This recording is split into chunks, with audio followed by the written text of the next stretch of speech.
Hey, welcome back.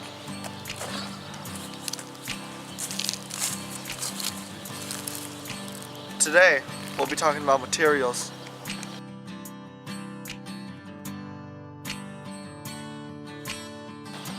Metal bonding is the process of metal atoms being held together in a lattice structure by free electrons.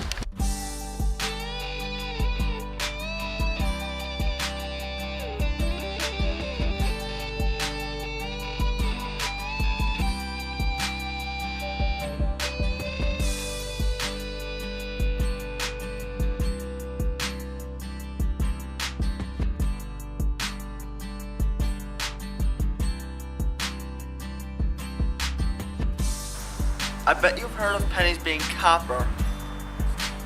But today, copper is so expensive that pennies have to be made out of zinc and covered in a thin layer of copper. You'll see here that placing this post-1982 penny in the solution will remove the copper plating, revealing the zinc.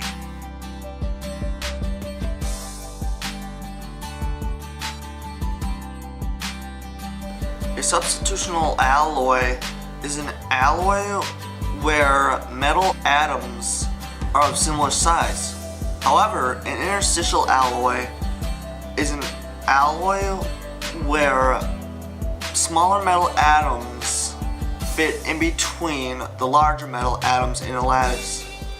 Molecules are atoms covalently bonded together, such as methane, carbon dioxide, or even water. Now you may be asking yourself, what is covalent bonding? Covalent bonding is bonding formed by two nonmetal atoms sharing one or more pairs of electrons. What you see here is a Lewis structure of water. The dots represent unshared electrons. However, the lines represent shared electrons. After we come back from the break, we'll talk about good old-fashioned H2O.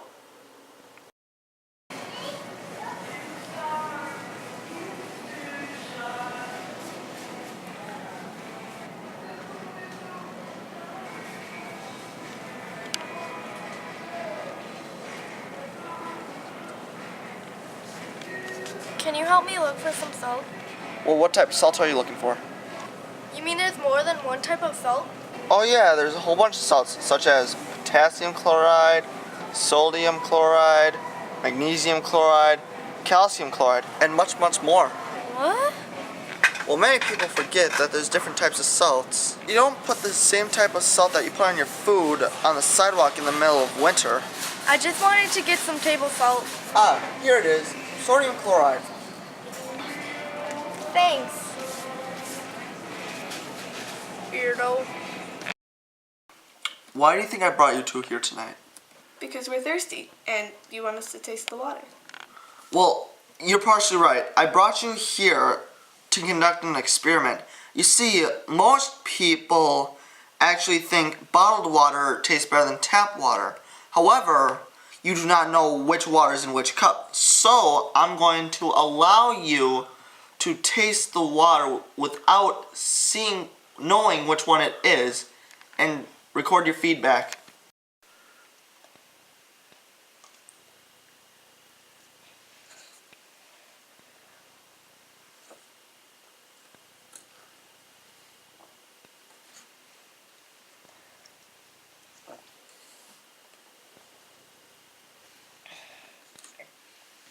I'd say number 2.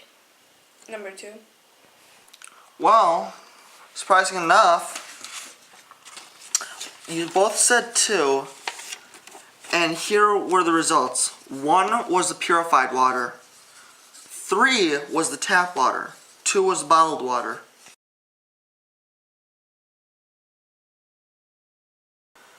So, with the 2 people I experimented tonight, they chose that the bottled water tasted the best. But if there were more people in the experiment, the results may have been different. The periodic table of elements is organized in a number of ways. In the columns, except for the metals, the elements are organized by the number of valence electrons they have. In the rows on the periodic table, the elements are organized by the number of electron rings they have in the Bohr models. Finally, the table is organized to where the elements with the same properties are by each other. I'm Christian Mack. This is my science project, episode 2, signing off.